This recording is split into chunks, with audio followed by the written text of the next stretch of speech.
හොඳයි. මට අද ඔයාලට පෙන්වන්න ඕනේ ඇත්තට මැජික් එකක් නෙමෙයි. මෙතන තියෙන්නේ LP ගෑස් එක අපි වැඩ කරනකොට ගෙදර දොර වෙන්න පුළුවන්, යම්සි ආයතනයක වෙන්න පුළුවන්. කොහොමද LP ගෑස් එකක් ගිනිගන්නේ සහ LP ගෑස් සම්බන්ධව ගින්නක් හටගත්තොත් ඒක නිමා ගන්න කොහොමද කියන එක ඔයාලට පැහැදිලි කරගන්න මූලාරම්භයක් ගන්න තමයි මේ સિદ્ધාන්තය ඔයාලට පෙන්වන්නේ. එහෙනම් ඔයාලට ඉස්සෙල්ලම මම කියන්නම් LP ගෑස් කියන්නේ මොකද්ද? ඒකේ ගින්නක් හටගන්නේ කොහොමද? එවැනි ගින්නක් හටගත්තොත් නිවන්නේ කොහොමද කියන එක මම මූලාශ්‍රත් එක්කම ඔයාලට අද පැහැදිලි කරන්නම්. එහෙනම් බලමු ඉස්සෙල්ලාම දැන් මම මේ කරපු වැඩේ ඔයාලට පැහැදිලි කිරීමක් විදියට බෝඩ් එකේ සටහන් කරලා පෙන්නන්නම්. මෙතන මේ ගෑස් සිලින්ඩරය ඇතුලේ තියෙන්නේ ප්‍රොපේන් බියුටේන් කියන වායුන් දෙක.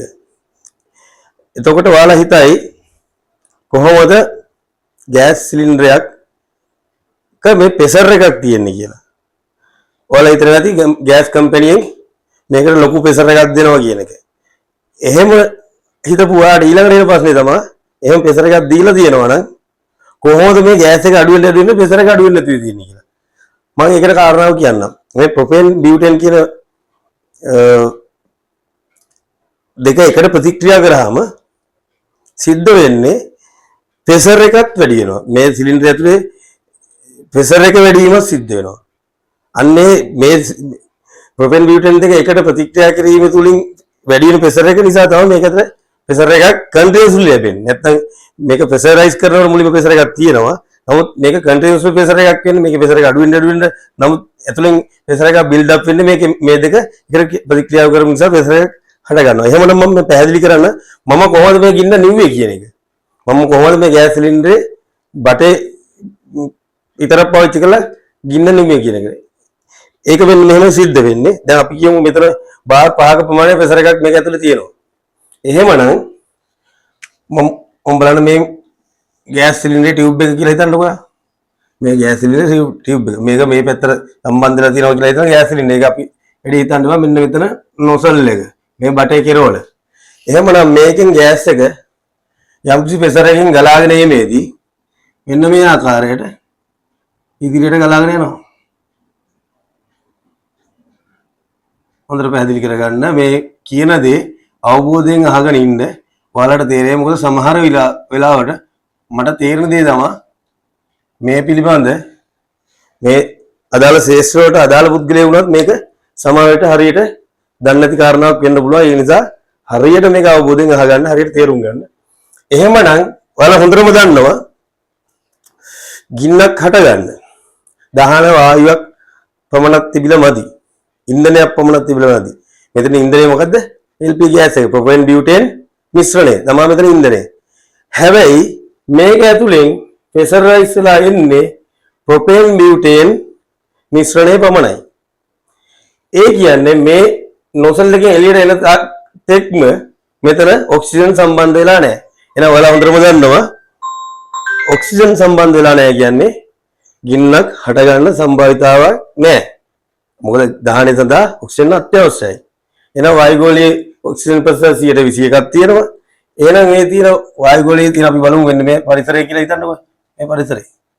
මෙයා මෙතනින් එළියට එනකොට වායුගෝලයේ තියෙන ඔක්සිජන් ප්‍රතිශතයත් එක්ක මිශ්‍ර වෙලා මේක LP ගෑස් එකයි ඔක්සිජන් නොයි මිශ්‍රණය හැදෙන්න යම්සි කාලයක් ගත වෙනවා. ඔන්න ඔක තමයි ඔයාලා හොඳට අවබෝධ කරගන්න ඕනේ. ඔය දේ මම මේ කියන දේ හොඳට පැහැදිලිව අවබෝධ කරගන්න. එහෙමනම් මෙහා මෙතන දහනය වීම සඳහා අවශ්‍ය කරන ඔක්සිජන් සහ බියුටේන් ප්‍රොපේන් මිශ්‍රණය හැදෙන්න බලපාන ප්‍රධාන හේතුවක් තියෙනවා. මෙයා දෙන ප්‍රෙෂර් එක, මෙයා මෙතනින් දෙන ප්‍රෙෂර් එක මත තමයි මෙයා ඔක්සිජන් සමග ප්‍රොපේන් බියුටේන් මිශ්‍රණය හැදෙන දුර තීරණය වෙන්නේ. අපි හිතමු මෙන්න මේ විදිහට. වාර කියන්න මෙතන දැන් අතන වාදම් පැහැදිලි මෙතන ඔක්සිජන් රහිත මේ මිශ්‍රණයක් තියෙන. එහෙනම් ඔක්සිජන් මිශ්‍රණය වෙන්න මේ වායුගෝලයට මේක නිදහස් වෙනවා. නිදහස් වෙනකොට මෙයා එන්නේ යම්සි පීඩනයක ඉන්නේ. මෙයාගේ පීඩනයේ හේතු කොටගෙන මෙයාට දහනය සඳහා අවශ්‍ය වෙන ඔක්සිජන් ප්‍රොපෙන් බියුටේන් මිශ්‍රණය හැදෙන්නේ මෙන්න මේ මම මේ මාක් කරන ඒරියා එකේ වෙන්න පුළුවන්. හරියට පැහැදිලිද දැන්? එහෙමනම් මෙතෙන්ට අපි විවෘත ගිනි දැල්ලක් ඇල්ලුවට අපි දැන් මෙතෙන්ට හිතමු මේ අවස්ථාවේදී මේ විවෘත ගිනි දැල්ලක් අල්ලනවා. මේව ගිනි දැල්ලක් අල්ලනකොට කිසිසේත්ම මෙන්න මේ ඒරියා එකේ ගින්නක් හටගන්නේ නැහැ. මට පැහැදිලි කරගන්න ඕනේ ඔයාලට පැහැදිලි කරන්න ඕනේ ඔයාලට අවබෝධ කරලා දෙන්න ඕනේ මේ කාරණා. ඒකට හේතුව මේ තියෙන ඒරියා එකේ ප්‍රොපේන් බියුටේන් මිශ්‍රණයක් විතරයි තියෙන්නේ. ඔක්සිජන් සමග මිශ්‍රණලා දහනය සඳහා අවශ්‍ය මිශ්‍රණය තාම හැදිලා නැහැ. එහෙමනම් ඔයා ඊළඟට අවබෝධ කරගන්න ඕන හොඳම දේ තමයි එහෙනම් මේ ටිකේ දහන ක්‍රියාවලිය සිද්ධ වෙන්නේ නැහැ. අන්නේ දහන ක්‍රියාවලිය සිද්ධ වෙන්නේ නැහැ කියන එක මම හරියට අවබෝධ කරගෙන තමයි මේක කිසි ප්‍රශ්නයක් නැතුව මෙන්න මෙතනින් වහලා මේක ගින්න නැහැත්වි. මේක මැජික් එකක් නෙමෙයි.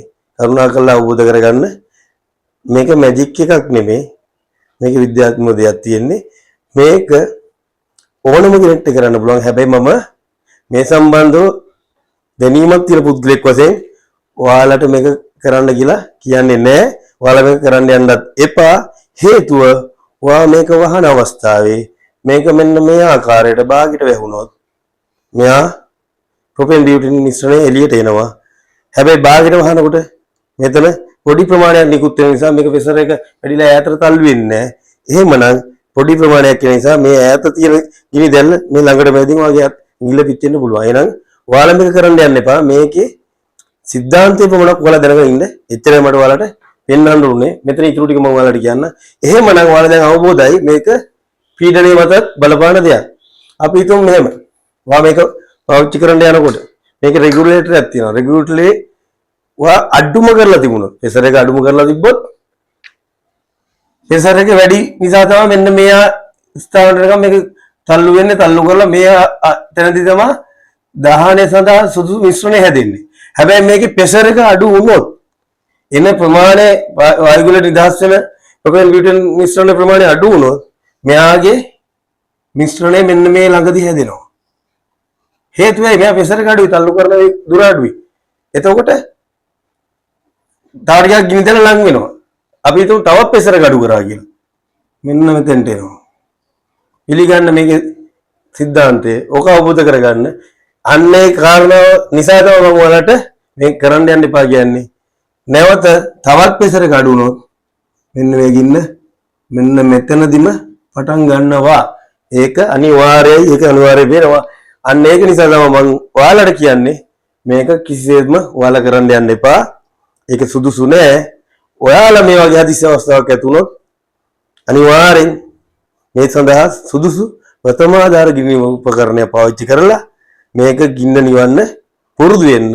අපි ඊළඟ වීඩියෝ එකෙන් ඔයාලට කොහොමද ගෑස් ගින්නක් හටගත්තොත් ගෑස් සිලින්ඩර් ගිනි ගත්තොත් කොහොමද ප්‍රථම ආධාර ගිනි උපකරණය පාවිච්චි කරලා ගින්න නිවා ගන්න කියන්නේ ඔයාලට පැහැදිලිව කියා දෙන්නම්.